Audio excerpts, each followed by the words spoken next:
तर नमस्कार मित्रांनो, लपंडाव या मालिकेच्या येणाऱ्या काही भागात आपल्याला असं पाहायला मिळतं की ते सरकार बसलेले असतात आणि सरकार खूपच जास्त चिडलेले असतात आणि सरकार आता इथे खूपच चिडलेले असतात आणि सरकार आता सखीला म्हणत असतात की कालचा पाणीपुरीचा गेम तर तू जिंकलीस, पण मी तुला हा सिंहासनाचा गेम जिंकू देणार नाही, एवढं लक्षात असू दे सखी. आणि त्यानंतर त्या म्हणतात की तुला माहिती आहे ना मी कोण आहे? सरकार आहे मी, सरकार. आणि माझा राग कसा काढायचा हे मला चांगलंच माहिती आहे. त्यानंतर सरकार उठतात आणि मग त्या जाऊन परशूवर हात उगारतात. तशी लगेच कृष्णा येते आणि परशूच्या मारत असताना मध्ये जाऊन सरकारांचा हात पकडते आणि सरकारांना म्हणते की नाही, आता असं होऊ देणार नाही. तर सरकार म्हणतात, तू माझा हात पकडशील पण वार कसा अडवशील? एकाला नाही मारू दिलं तर मी दुसऱ्याला मारू शकते ना. असं म्हणून आता सखीचा गळा आवळतात आणि सखीचा गळा सरकारांनी खूप गच्च आवळलेला असतो. हे बघून आता कान्हा त्यांना सोडवण्यासाठी मध्ये येतो आणि कान्हा पूर्ण ताकदीने सरकारांना खेचून लांब करण्याचा प्रयत्न करत असतो. पण सरकार काही केल्या आता सखीचा गळा सोडायला मागत नसतात. म्हणून मग कान्हा त्यांना जोरात खेचून मागे करतो आणि मग कान्हा सरकारांच्या एक खाडकन मुस्कळात लावून देतो.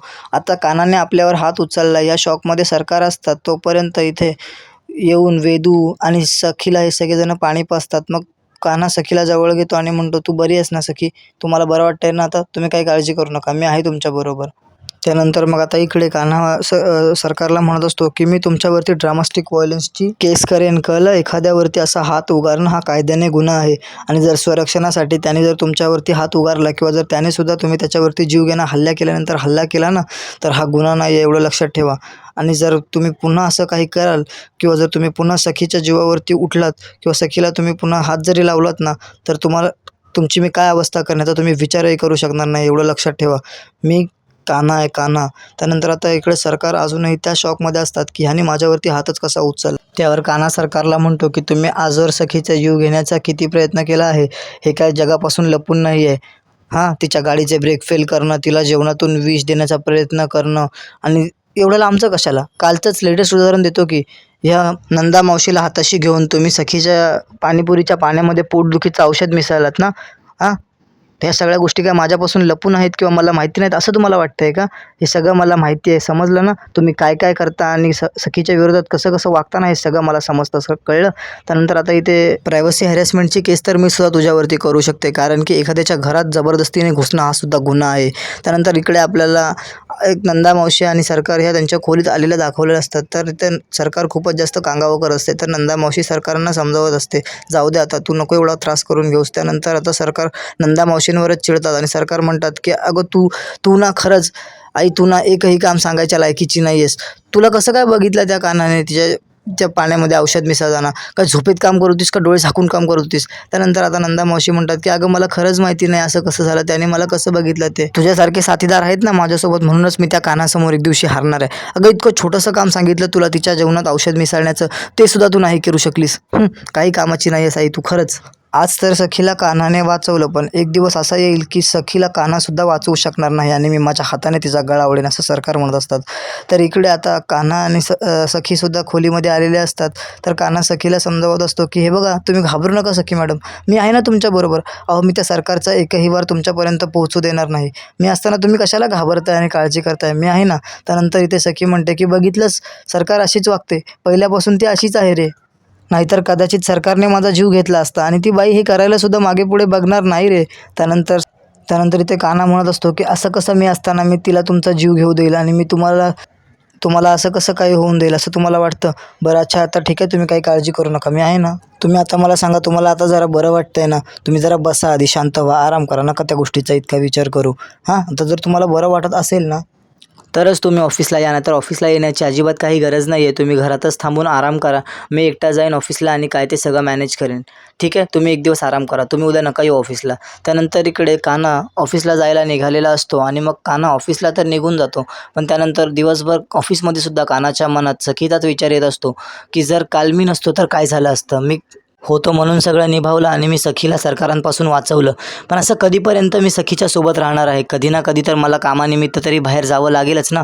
आणि मी घरी आता सखीला धीर देऊन आलो आहे खरा, पण आता सरकार काही करायच्या आधी मला सखीसाठी काहीतरी करायला हवं, कारण की आता प्रश्न हा सखीच्या जीवाचा आहे आणि सरकार कोणाचा जीव घ्यायला सुद्धा मागे पुढे बघणाऱ्यातली बाई नाही आहे. आणि हे माहीत असताना सुद्धा आता सखीच्या जीवाचा धोका पत्करणं, नाही, मला सखीसाठी काहीतरी केलंच पाहिजे, असा विचार इकडे कान्हा करत असतो. तर इकडे सखी घरात एकटीच असते, कारण की आता कान्हासुद्धा ऑफिसला निघून गेलेला असतो. त्यामुळे खोलीत सखी एकटीच बसलेली असते आणि खोलीत सखी एकटीच असल्यामुळे सखीचा काही टाईमपास होत नसतो आणि सखीचा काही दिवस जात नसतो. तर मग सखी विचार करत असते की मी आता असं काय करू ज्याने माझा दिवस लवकर जाईल आणि मला कंटाळाही येणार नाही.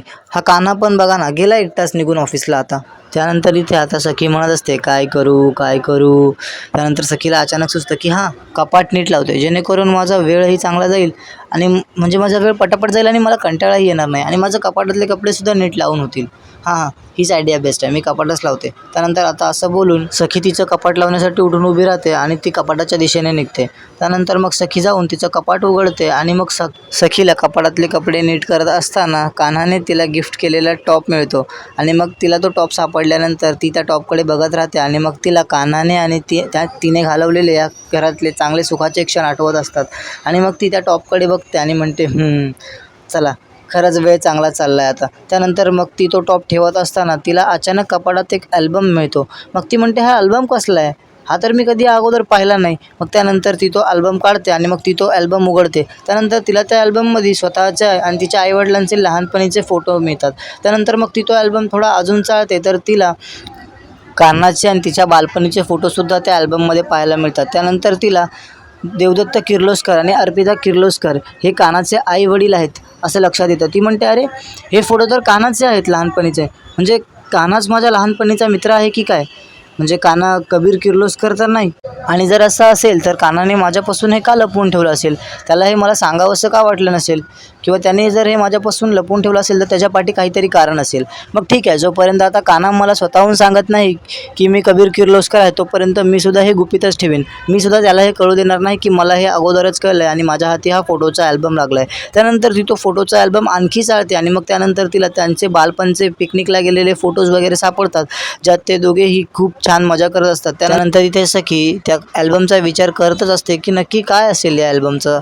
त्यानंतर इथे अचानक इतक्यात आपल्याला सरकार दिसतात, ज्या सरकार कान्हाने आपल्यावर हात उचलल्याचाच विचार करत असतात. त्यासुद्धा कालच्या त्याच प्रकरणाचा विचार करत असतात आणि त्या म्हणत असतात नाही सरकार नाही, तुम्हाला असं हे तुमचं कामत एम्पायर कोसळताना पाहून हातावर हात ठेवून शांत बसून नाही चालणार. तुम्हाला आता लवकरात लवकर या कान्हाचा काहीतरी बंदोबस्त केलाच पाहिजे, त्याशिवाय आपला निभाव या घरात लागणं शक्य नाही. आता आपण करायचं तरी काय, या कान्हाचा ना खरं तर काहीतरी कायमचा बंदोबस्त केला पाहिजे. त्या सखीचा गळा आवळण्यापेक्षा जर कान्हाचाच आवळला असता ना तर बरं झालं असतं, असं आता सरकार रागाच्या ओघात म्हणत असतात उगाचच. पण आता सरकारला असं वाटत असतं की जर वेळीच जर त्या कान्हाचा गळा आवळला असताना तर ही वेळच आली नसती. चुकवलं तुम्ही सरकार, चुकवलं. ज्याला तुम्ही तुमचा मोहरा समजत होतात ना तोच खरं तर तुमच्या विरोधात गेला आहे आणि आपलेच आपल्यांना हरवतात आणि आपल्यांच्याच फितुरीने माणसं हरतात. आता जसे माझ्यातले काही कान्हाबरोबर फितुरी झालेले आहेत तसे तिचे इथं कोणीतरी असतील. जसं त्या कान्हाने माझ्या माणसांना फोडून आपल्या गटात सामील करून घेतलं आहे ना मदतीसाठी, तसं मलासुद्धा त्या कान्हाच्या माणसांना फोडून आपल्या गटात सामील करायला हवं. पण त्या कान्हाच्या गटात नक्की आहे तरी कोण, जी आहेत ती सगळी माझीच आहेत आणि मी त्यांच्यावरती इतके अन्याय केलेले आहेत की आता ते फक्त बदला घेण्यासाठी त्याची साथ देत आहेत. त्यानंतर आता आपल्याला इथे कान्हा कामातून घरी आलेला दिसतो आणि कान्हाला बघून जरा सखीची गडबड होते, कारण सखी तो अल्बम पाहत असते आणि कान्हाला बघून ती तो अल्बम लपवून टाकते. त्यानंतर कान्हा तिला विचारतो काय झालं बेबी सरकार, तुम्ही काही पाहत होतात का. त्यानंतर आता सखी म्हणते नाही नाही मी काही पाहत नव्हते, अरे मी तुझीच वाट पाहत होते, बरं झालं तू आलास. त्यानंतर आता कान्हा म्हणतो का मी गेल्यावर परत सरकारने तुम्हाला काही त्रास दिला का, काही बोलल्या का तुम्हाला सरकार. त्यानंतर आता ती म्हणते की नाही नाही असं काही झालं नाही, काही त्रासवास दिला नाही, काही या खोलीच्या बाहेरच नाही निघाले. अच्छा असं आहे तर नाही ठीक आहे, तुमचं खोलीबाहेर न निघणं एक वेळ ठीक आहे, पण सरकारचं खोलीबाहेर न निघणं हे आपल्यासाठी काही ठीक नाही आहे. कारण की सरकार खोलीच्या आत बसूनसुद्धा इतके काहीतरी कुटाणे करत असतील ना की ते बाहेर सगळ्यांसाठी धोकादायक ठरू शकतं. आणि सरकार ही जे शांत बसल्यात ना याचा अर्थ वादळापूर्वीची शांतता आहे ही. सरकार काहीतरी खूप मोठं वादळ प्लॅन करतायत आणि आता सरकार खूपच लवकर काहीतरी खूप मोठा डाव खेळणार आहेत असं मला, कारण सरकार काय थराला जाऊन काय करू शकते याचा आपल्याला काही अजिबात नेम नाही. आणि आता सरकारच्या डोक्यात काय सुरू असेल हे मला माहिती नाही, पण सरकारच्या डोक्यात जे काही सुरू असेल ते नक्कीच आपल्या सगळ्यांसाठी धोकादायक आणि बाधक ठरणार आहे इतकं मला नक्की माहिती आहे. कारण की सरकारसुद्धा आता खूप चिडले आहेत तुम्ही त्यांचा हात धरल्यापासून आणि आता त्या तुमच्याकडून आणि माझ्याकडून बदला घेण्यासाठी काहीही करू शकतात, अगदी काहीही. म्हणून आता मला आपल्यालासुद्धा सावध राहायला हवं आणि सरकारवर नजर ठेवायला हवी, म्हणजे सरकारच्या बारीक बारीक हालचालींवरती नजर ठेवायला हवी. तेच आपल्यासाठी फायद्याचं ठरेल. कारण जर आपण असेच गाफील राहिलो आणि सरकारने अचानक एखादा हल्ला केला तर सरकारचा हा डाव फेल जाणं शक्य नाही. कारण की सरकार आता यावेळी जे काही करेल ते खूप विचार करून करेल, कारण का तिचे बरेच डाव आता या अगोदर फेल गेलेत, असं आता कान्हा म्हणतो. सखी म्हणते की बरं आता ते सगळं जाऊ दे, तू कामातून येणार, दमून येणार, म्हणून मी माझ्या हाताने सगळं तुझ्या आवडीचा स्वयंपाक केलाय, जसा तुला आवडतो तसा. ते पण सगळं मी माझ्या हाताने बनवले तुझ्यासाठी. चल जेवून घेऊया, अजून मी सुद्धा नाही जेवली आहे तुझ्यासाठी. त्यावर कान्हा म्हणतो, अरे वा बेबी सरकार, माझ्यासाठी म्हणजे काय माझी वाटबीट पाहत होतात की काय? त्यावर आता इथे सखी म्हणते की मी काही तुझी काळजीपोटी वाटबीट पाहत नव्हते. सरकारांना हे आपलं नाटक खरं वाटायला हवं ना, आणि मी तुला आता नवरा म्हणून मान्य केलं आहे असा त्यांचा विश्वास बसायला हवा ना, म्हणून मी तुझी वाट बघायचं नाटक करत होते. तर हा एपिसोड इथेच संपतो. धन्यवाद.